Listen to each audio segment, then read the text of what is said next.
Good evening friends. இன்றைக்கி படித்து பிடிச்ச கதையில் நம்ம என்ன பார்க்க போகிறோம் அப்படின்னா, எண்ணம் படிதான் வாழ்க்கை அப்படிங்கிற ஒரு சிறுகதை படித்து அதை உங்கள் கூட பகிர்ந்துக்கலாமே அப்படிங்கிறதுக்காக தான் இந்த பதிவு.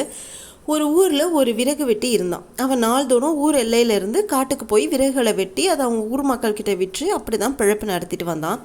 ஒரு நாள் அவன் வழக்கம் போல் விறகு வெட்டிகிட்டு இருந்தான். அப்போ அவனுக்கு ரொம்ப களைப்பாக இருந்துச்சு. அங்கேருந்து ஒரு மரத்தோட நிழலில் படுத்து உறங்கலாம் அப்படின்னு படுத்தான். ஆனால் அவனுக்கு அப்போ தெரியாது, அந்த மரம் நினைக்கிறதெல்லாம் கொடுக்குற மந்திர மரம் அப்படிங்கிறது அவனுக்கு தெரியாததுனால படுத்து தூங்க ஆரம்பிச்சிட்டான்.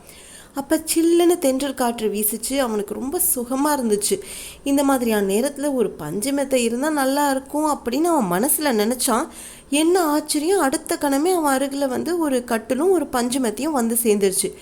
விறகு வெட்டிக்கு மகிழ்ச்சி தாங்க முடியல. உடனே அவன் அதில் ஏறி படுத்துக்கிட்டான். நாள் முழுசும் கடிதமாக உழைச்சிருக்கான் இல்லையா, அவனுக்கு உடம்பெல்லாம் ஒரே வலி. இந்த சமயத்தில் முதுகு கை கால்லாம் பிடிச்சி விட ஒரு இளம்பெண் இருந்தால் நல்லாயிருக்கும் அப்படின்னு அவன் மனசில் நினச்சான். என்ன அதிசயம், அடுத்த கணமே அங்கே ஒரு இளம்பெண் தோன்றி அவனோட கை கால்களை பிடிச்சி விட ஆரம்பிச்சிட்டா. விறகு வெட்டிக்கு ஒன்றுமே புரியல. அவன் மகிழ்ச்சி வெள்ளத்தில் மிதக்க ஆரம்பிச்சிட்டான். ஆச்சரியப்பட்டான், நினைக்கிறதெல்லாம் நடக்குதே, இவ்வளோ சுகங்கள் இருந்தும் வயிற்றுக்கு சாப்பாடு இல்லையே, பட்னியாக தானே இருக்கும். இப்போ அரிசி உணவு இருந்துச்சுன்னா எவ்வளோ நல்லாயிருக்கும் அப்படின்னு மனசில் நினச்சான். அடுத்த நிமிஷமே அவனுக்கு தங்கத்தட்டில் அறுசுவை உணவு வந்துச்சு. பல வகையான உணவுகள் வந்துச்சு. விறகு வெட்டி எல்லாத்தையும் வயிறார சாப்பிட்டு முடித்தான். உண்டை மயக்கம் தொண்டை வரைக்கும் அப்படின்னு சொல்லுவாங்க இல்லையா, அந்த மாதிரி அவனுக்கு சாப்பிட்டு முடித்தோன்னே இன்னும் நல்லா சுகமாக தூக்கம் வர ஆரம்பிச்சிருச்சு. ஆனால் அப்போ அவனுக்கு திடீர்னு மனசில் ஒன்று பயம் வந்துடுச்சு.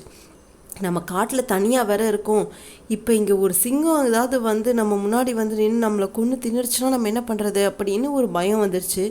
மறு கணமே அங்கே அவன் முன்னாடி ஒரு சிங்கம் தோன்றுச்சு, அவனை கொன்றுச்சு.